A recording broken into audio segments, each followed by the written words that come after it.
എല്ലാം പല വിധത്തിലായിരിക്കും അല്ലേ. അതേപോലെ തന്നെ ഇതൊരു ക്രേവിങ്സിന് വേണ്ടിയിട്ട് ഉണ്ടാക്കുന്ന കേക്കാണ് കേട്ടോ. അപ്പോൾ എൻ്റെ ചൈൽഡ്ഹുഡ് ഫ്രണ്ടിൻ്റെ കുട്ടികൾക്ക് വേണ്ടിയിട്ട് ചുമ്മാ കഴിക്കാൻ വേണ്ടിയിട്ട് ഒരു കേക്ക് ഉണ്ടാക്കി തരുമെന്ന് ചോദിച്ചിട്ട് അവൾ മെസ്സേജ് ചെയ്തപ്പോൾ അതിനിപ്പോൾ എന്താ നമുക്ക് സെറ്റാക്കാമെന്ന് വിചാരിച്ചിട്ട് ഞാൻ അങ്ങനെ ചെയ്ത് കൊടുക്കുകയാണ് കേട്ടോ.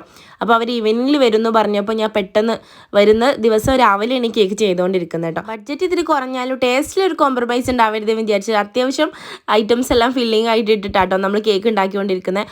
അപ്പോൾ വൈറ്റ് സ്പഞ്ചും അതേപോലെ ഫില്ലിങ്ങിൽ ചോക്ലേറ്റും ആണ് കേട്ടോ, ഡാർക്ക് ചോക്ലേറ്റും ആണ് കൊടുത്തിട്ടുള്ളത്, അതേപോലെ മിൽക്ക് മെയ്ഡും. അപ്പോൾ നമ്മൾ കേക്ക് പ്രത്യേകിച്ച് കളറൊന്നും ഞാൻ ആഡ് ചെയ്തിട്ടില്ല, കുഞ്ഞുങ്ങൾക്ക് കഴിക്കാൻ വേണ്ടിയിട്ടല്ലേ എന്ന് വിചാരിച്ചിട്ട് അങ്ങനെ കേക്കെല്ലാം ഫിനിഷ് ചെയ്തിട്ട് മുകളിൽ കുറച്ച് റോസറ്റ നോസിൽ കൊണ്ട് ഫ്ലവേഴ്സ് എല്ലാം വരച്ചിട്ട് ചെറീസ് കൊണ്ട് സിമ്പിൾ ഡെക്കറേഷനാണ് ചെയ്തിട്ടുള്ളത് കേട്ടോ.